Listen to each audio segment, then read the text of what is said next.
One kind of side product that has come from me making all of these YouTube videos and doing this every day is kind of developing and building this small little community of people. And we do that via the comments.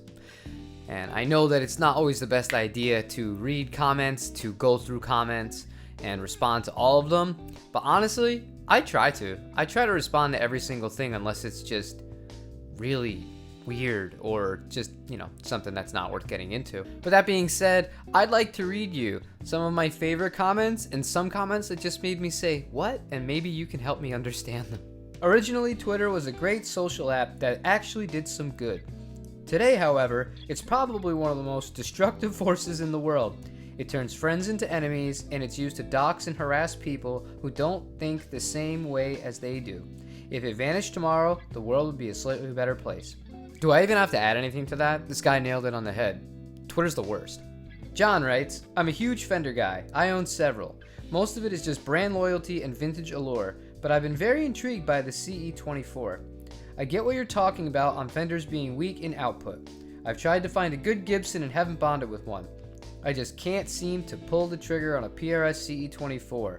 Is the CE24 your favorite model PRS? Now this is from one of my earlier videos, but it reminded me so much of myself because I would do the same thing that John did. I would scroll through and I would try and find the guitar that was kind of the missing link between my Fenders and getting that kind of aggressive tone. And when I saw this comment at first, I was like, oh my God, I'm not the only one. But thankfully, I think he ended up buying one of these, and God, they're so good guitars. You're gonna see a lot of PRS love in these comments, but I cannot say enough, they're so good. Now, the reason I made this video was because of this comment. I wanted to make a video almost entirely on this, but I've beaten the horse to death here. This guy summed it up perfectly in regards to relics. Sublime writes, when you grow up poor, everything you have is beat up and handed down. You long for the day when you can have something nice, something new, something beautiful, something mint. By the grace of God, I have done exceedingly well in life and now have beautiful guitars and amps. I cry inside when anything I own gets a scrape or knack. I find it truly fascinating that people with money dream of owning these things that are intentionally beat up. It's their money and their dreams, so to each their own, but fascinating nonetheless. Every time I see a relic guitar, I think tetanus. I never thought of it this way.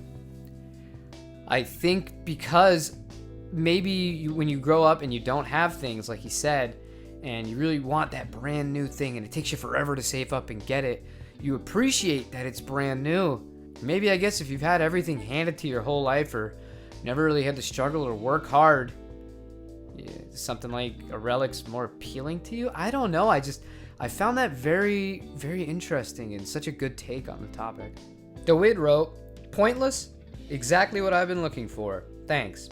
I never understood why nobody had ever done a real comparison of a 339 or 335 versus a thin line Telecaster on YouTube. I just never saw one. So to me, I figured why not make it, and if it could help somebody else, cool. And apparently, it did help somebody else, so that's a win. I bought an American Professional 2 in Dark Knight and sold it about 2 months later. I felt exactly the same way. I have $1,000 guitars that I feel play just as well.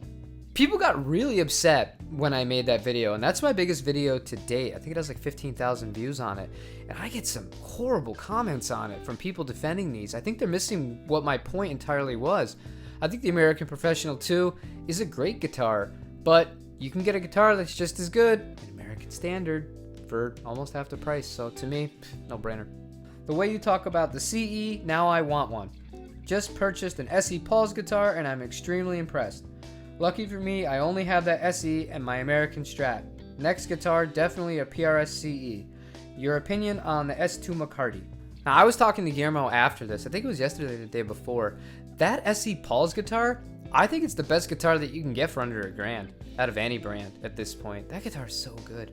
But the CE, it is something special. You're just gonna keep seeing me smile and grin ear to ear when I think about that guitar and just how versatile it is and how light it is, and just, yeah, I'm not gonna get into the PRS circle jerk. I'll spare you guys. But the S2 McCarty, really good. Once I move, I'm ordering pickups. We're gonna do a full install and replacement comparing the S2 pickups with whatever I choose to replace them with. So stay tuned. How sadly, Why sadly? I am confused. Your face.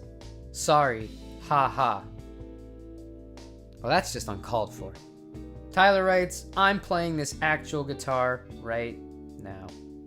Yeah, I actually sold that 88 Strat to his friend, and how small of a world is that they're watching me talk about that guitar on YouTube while they just sat in the room playing that guitar. It just freaks me out. It's so cool, though. Hope you guys are enjoying it out there. Now, this comment's from somebody that, responds pretty regularly. I have no idea how to pronounce the name, so we're gonna see if Google can help me. Pie? Pig? I would have guessed Page, Peg, Peeg, not Pig. Danish? Interesting. He writes, she's right. Right to the point. First of all, you can say that with just about anything once you're married. The best policy is just always say, you're right. However, on this specific topic, it was about people that buy relic guitars. It's no different than people that buy ripped jeans from the store. Yeah, she's right. Rich, who's a regular here, looks like you could be Al Pacino's stunt double. I love that blue Jaguar. Awesome guitar and it sounds great. I've never heard that one before. I've been compared in looks to a few people, but Al Pacino, I'll take it. Jessica writes, Bandmate, the best rock band there is today. I really can't argue that. They're so good. I swear to God, I'ma get a telly. Now I know he actually did buy himself a Telecaster after this, but as a general rule of thumb here, if you're ever on the fence, every guitar player needs a Telecaster. Play it for your wife, your significant other, whatever. It's true. We need those damn things. Don't give up your day job. Joke's on you, Frank. Music is my day job. This content is top notch, man. Your channel deserves to be bigger. I don't think it deserves anything, but without people like Rowan, who is the one that made this comment, it wouldn't even be where it is now. So thank you, man. I really do appreciate it. He was the original that started with all this. Ian writes, great video. I absolutely love my 339. It feels so comfortable, lovely rock and bluesy tones. The 335 is awesome too, but personally, I just find the 339 more comfortable, but both great guitars, of course. Now, as I've been talking to Ian a lot more since he originally made that first comment, I found out we both play Jazz Masters. We play 339s and Jazz Masters. That's a really, really odd combo for two people to have in common. I thought that was really cool. And yes, the 339 is my favorite Gibson Electric of all time, as you well know by now. Now I'm gonna close this video with one of my all-time favorite comments. I didn't have many videos up, and I think I had like 3 comments total when this was posted, but when I saw this, I got a good laugh out of it, and now I can't unsee it. If you close your eyes, he sounds like David Spade talking. I do have that really dry sounding thing to my voice that David Spade does. Oh man, I got a good laugh out of that. Thanks, Randy. And that is going to wrap up. First time I ever really read back some comments to you guys. I just want to do something a little different, a little bit fun. I got some more stuff in the mail that I'm waiting for, so we'll have little things ready to go for the next few videos. Leave me a like if you like what I am doing. Leave me a comment. Maybe you'll show up in a video someday down the road. Subscribe if you haven't. That's really going to be the next step here. And other than that, I will see you tomorrow for another gear video. Take care, guys.